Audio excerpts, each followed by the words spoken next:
বাংলাদেশ দ্বিতীয়বারের মতো টি-20 বিশ্বকাপের সুপার 8-এ উঠেছিল। শেষ 8-এ প্রথম 2 ম্যাচ হারের পরেও আফগানিস্তানের বিপক্ষে জিতলে সেমিফাইনালে ওঠার সুযোগ ছিল বাংলাদেশের। কিন্তু বৃষ্টির আইনে 8 রানে হেরে বিদায় নিশ্চিত করে বাংলাদেশ ক্রিকেট দল। এইবারের বিশ্বকাপের রেকর্ড প্রাইজ মানি ছিল $11.25 মিলিয়ন, যা বাংলাদেশি টাকায় প্রায় 132 কোটি টাকার সমান। চ্যাম্পিয়ন দল পাবে $2.45 মিলিয়ন, যা বাংলাদেশি টাকায় প্রায় 29 কোটি টাকা, এবং রানার্স আপ দল পাবে $1.28 মিলিয়ন, যেটি বাংলাদেশি টাকায় প্রায় 15.5 কোটি টাকা। বাংলাদেশ বিশ্বকাপে এখন পর্যন্ত মোট 3টি ম্যাচ জিতেছে এবং প্রতিটি ম্যাচের জন্য $31,154 হিসেবে মোট $93,462 পেয়েছে, যা বাংলা টাকায় প্রায় $1,09,77,653 টাকার মতো।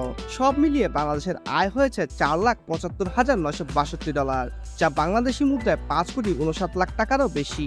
এছাড়া ম্যাচ ফি এবং ম্যাচ সেরার পুরস্কার থেকেও আয় হয়েছে।